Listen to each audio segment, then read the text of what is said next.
Well, good afternoon, all. To keep you awake here. This is the direct use session. I'm John Lund, and we have, well, I know we have at least two speakers.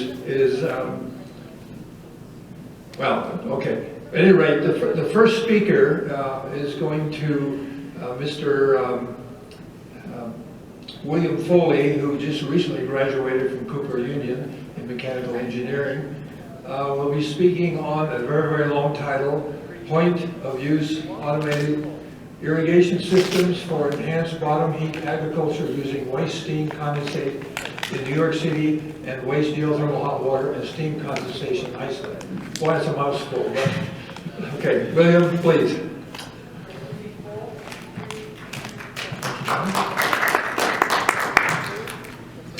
All right. Well, good afternoon, everybody, and thank you for coming out. My name is William Foley. I am a research associate now at the Center of Innovation and Applied Technology at the Cooper Union in New York City. I'm also a visiting scientist at the Kaler Institute of Technology in Iceland. And as John said, I just recently received my master's degree in mechanical engineering. My co-authors are Professor Robert Dell, director of the Center for Innovation and Applied Technology at the Cooper Union, C.S. Stan Way, who is the chairman of the Mechanical Engineering Department at the Cooper Union, and Professor Runar Unthorsson, Faculty of Industrial Engineering, Mechanical Engineering, and Computer Science at the University of Iceland. So, as we all know, in the geothermal industry, there's a lot of waste heat. Heat's just being thrown away all the time, and here at the Reykjanes Geothermal Power Plant in Iceland, there's rivers of hot water constantly flowing out into the ocean. And there's something better we can do with this energy. We don't have to just throw it all away. So the solution that we've developed at CIOT is to apply this to agriculture and heated agriculture outside. What we do is we take this waste energy, we circulate it underneath soil, we're able to heat the soil, and from that, we're able to grow plants outside that normally would never be able to grow in countries like Iceland. Here, this is our test bed out in Hverageri in South Iceland. We constructed this garden and we use geothermal heat to heat the soil. So what we do is we get geothermal steam and steam condensate, and we pump that through a heat exchanger, which interfaces with our garden's heating system. So you can see here on the bottom right, is our plumbing system that we use for our heated gardens. And that system circulates water through pipes embedded in the soil, spaced at 25 centimeter intervals. This distributes heat throughout the soil, and what we did afterwards is create a layer of soil 10 to 20 centimeters in depth into separate beds, and we can test to see the effect of heat on plant growth. In order to fully test the system, we constructed an identical unheated bed right next to our heated beds, which in that way we can test and compare directly the effect of heat onto plant growth. We collect temperature data in order to record what the temperature is of the soil and optimize the system. The bottom lines, as you can see, are the unheated test beds, and their soil temperature at a depth of 8 centimeters is about 10 degrees Celsius in the summer, depending on the outside temperature, but on average it's about 10. These lines up here represent the heated beds, and the temperature at also a depth of 8 centimeters. You can observe there are these spikes, which represent the hot pipes, and you can see there are spikes at 25 centimeter intervals, and we can even see that when we collect this data. And here is an image from this past June. Actually, this image was taken a week ago by Professor Dell when he was out in Iceland. On the left side, you can see are the heated beds. They're green, they've got plants growing outside, no cover, no greenhouse, and they're thriving. We have oregano, we have zucchini, we have turnips, all able to survive outside when normally wouldn't be able to work. On the right side, you can see the unheated beds. What's alive is tiny and barely hanging on to life. At this time of September, frost has already come and gone, so the plants on the heated beds are living and thriving while the unheated ones are struggling. And back in 2012, we were able to grow red ripe tomatoes outside. This photo was taken in September. We already had our first frost. The plant is still green, the tomatoes are still red, and they're still harvestable, showing what we can do in Iceland and in other cold countries with this technology. There are, however, some problems with the system. Heating the soil causes the soil to dry out faster. And because of that, we create an artificial drought condition. The heated soil and the heated plants make them more susceptible to wilting and dying. And because of that, and all the soil moisture variations, creates problems with long-term growth experiments. If all the plants die, we have no experiment. The system is too dependent on weather and on human input.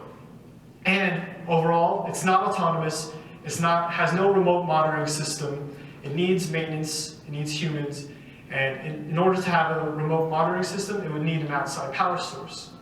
So in order to address these issues, we created a self-regulating irrigation system with remote monitoring capabilities and control. We wanted this system to be powered off of waste heat. We wanted to automatically irrigate the gardens. We wanted to be low powered so that we wouldn't need a large amount of power source to make it work. And we wanted to have it completely independent of the grid and not have to worry about any power outages. Also, we want to have our system to have off-site capability so that we can be doing our experiments in New York City and monitor our experiments out in Iceland at any time. So in order to address the waste heat power requirement, we used the thermoelectric generator developed at CI and invented by Professor Robert Dell. We have patents in the United States, in Europe, and in Canada. And this system works by, it's a device that clamps over a steam pipe. And the thermoelectric modules in the invention use the heat from the exposed steam pipe to generate 6 watts of electricity when it is 160 degrees Celsius steam. Here you can see the performance of the invention.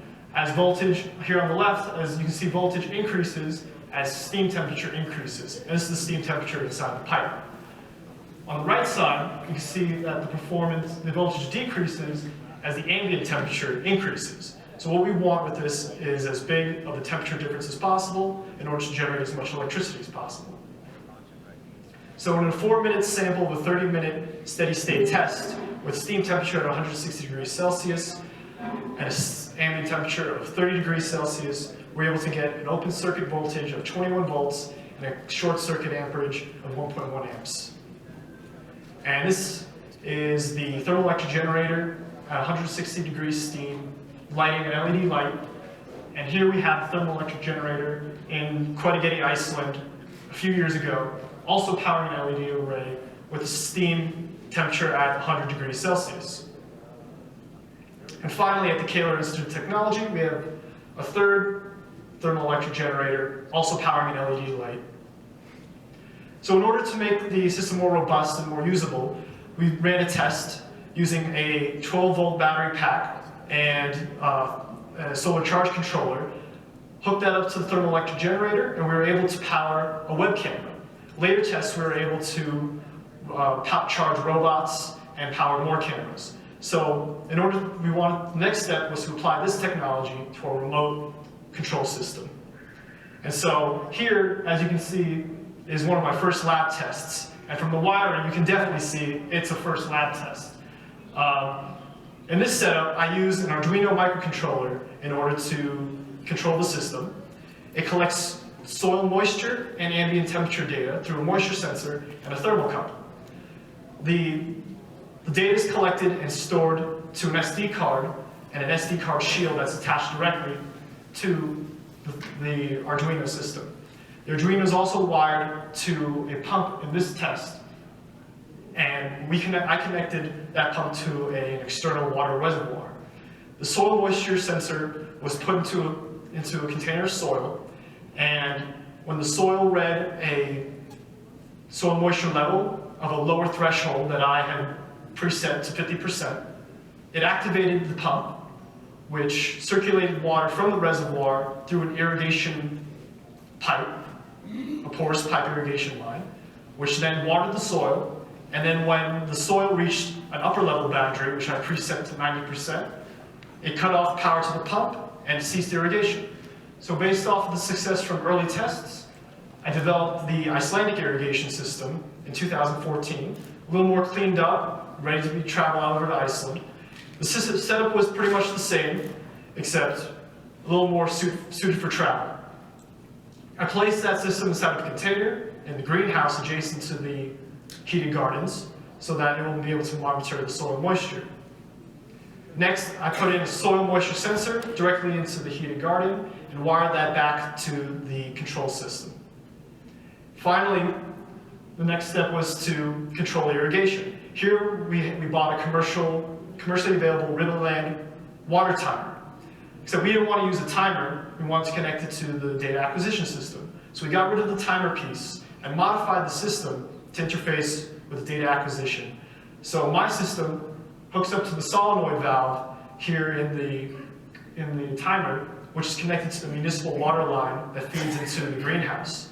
And when the soil moisture reaches a low level, my system turns on, opens up the valve, allows water to flow through, and when the moisture level reaches a higher threshold, it sends a signal to the valve, closes it, and we complete irrigation. The porous pipe irrigation hose was installed in the heated and unheated beds to distribute water all the entire garden. And this past June, a thermoelectric generator was successfully installed on an exposed steam pipe located right outside of the greenhouse. Wires from the thermoelectric generator was connected to the system, and it successfully powered the data acquisition system, the moisture sensor, and was able to open the solenoid valve to water the gardens. Here's a sample of the raw data. The left side just shows the data that comes straight out of the Arduino. And on the right side is the data that gets sorted, which I then use to graph the results.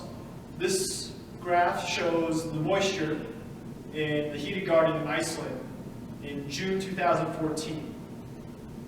The blue represents the raw data, while the black line represents the 20-point moving average and superimposed over the data.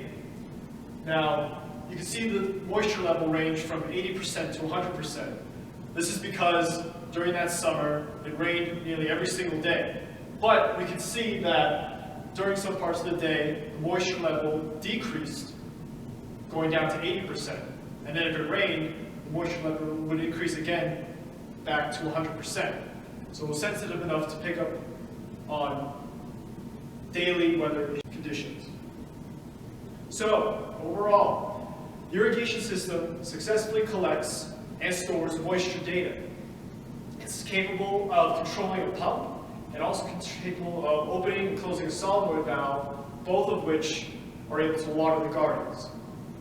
Finally, we were able to power the whole data acquisition system and control system with the thermoelectric generator. There is future work.